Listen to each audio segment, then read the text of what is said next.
Hoje nós vamos contar a história de um homem chamado John Wesley. Foi ele que começou o movimento metodista. Mas John Wesley nem sempre foi uma pessoa tão querida e importante quanto ele é nos dias de hoje. Em 1735, há muito tempo atrás, com 32 anos de idade, ele resolveu participar de uma missão, indo evangelizar nos Estados Unidos. Sabe o que aconteceu? A viagem foi um fracasso. E para ajudar, no meio do caminho, uma tempestade enorme começou a balançar o navio. John ficou com muito medo de morrer. Mas dentro do navio ele ouviu algumas pessoas que cantavam com muita fé e que estavam muito calmos. Isso deixou John intrigado. E sabe o que é impressionante? Nem as crianças, nem os adultos daquele grupo de cristãos estavam com medo. John ficou boquiaberto. E essa experiência foi muito importante para a vida dele. Depois disso, ele começou a olhar para dentro do seu coração e a se perguntar sobre a sua vida. O que tinha de errado com ele?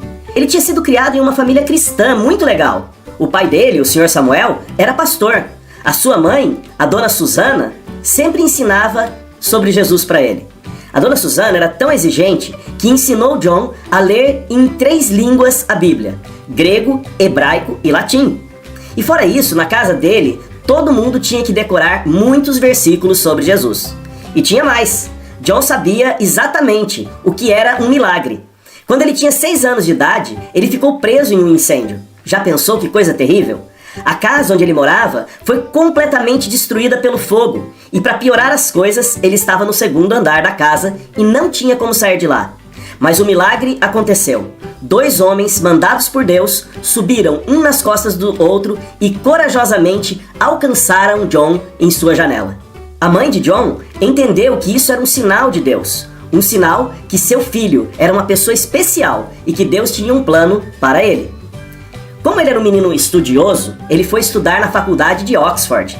E depois que ele se formou, já um pouco mais velho, voltou para a faculdade para ajudar no ensino dos outros alunos. E nessa faculdade, ele foi convidado a ser o diretor do grupo que era chamado Clube Santo.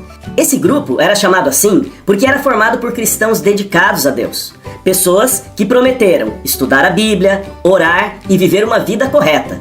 Uma vida da forma que agrada a Deus.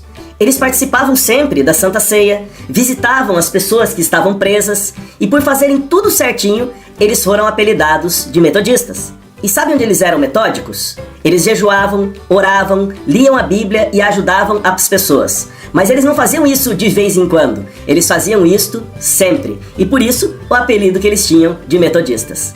Mas, apesar de ser um cara muito legal, John Wesley ainda não estava feliz com o seu relacionamento com Deus. Ele queria uma fé mais poderosa. Ele queria sentir que realmente estava seguro com Deus. Mas a verdade é que ele ainda não tinha encontrado a Deus de uma maneira que seu coração ficasse satisfeito.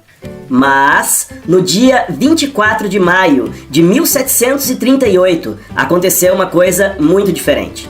Ele não estava muito afim de ir para um culto, mas ele participou daquele culto. E lá, as pessoas estavam lendo a explicação da Bíblia, e ele ouviu sobre o poder de Deus para salvar e transformar a vida de uma pessoa. Naquela hora, John foi tocado por Deus. Ele contou no seu diário que sentiu seu coração aquecer de uma forma que ele nunca tinha sentido. E naquele momento, ele percebeu que Deus estava com ele e que ele podia confiar plenamente em Jesus, porque Jesus tinha salvado ele da morte e do pecado. Ele entendeu que ele estava seguro nas mãos de Jesus. Ele não era mais o John Wesley de antes, aquele John Wesley que nós conhecemos no navio. Ele tinha coragem e dizia: "O mundo é a minha igreja. Eu vou pregar no mundo todo." Ele realmente acreditava nisso. Ele viajou a cavalo para falar de Jesus e viajou muito. Para você ter uma ideia, ele viajava 6.500 quilômetros por ano a cavalo para falar do Senhor Jesus. Se tinha gente para ouvir, John Wesley estava pronto para falar.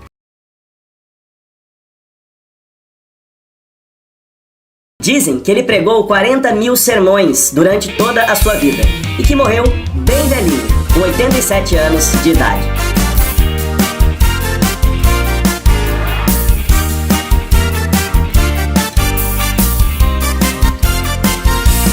Vamos aprender o plano da salvação, usando as cores para guardar no coração.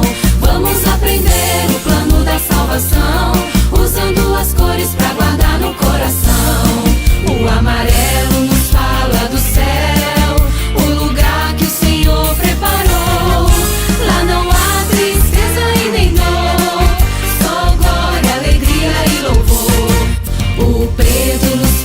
pecado que nos afasta de Deus.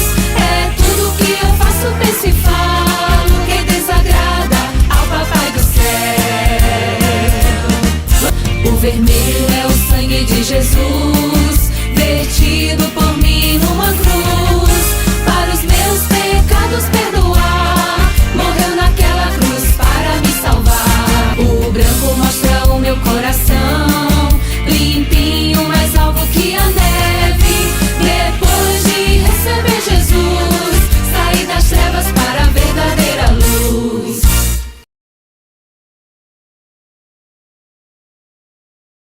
O verde me fala de crescer,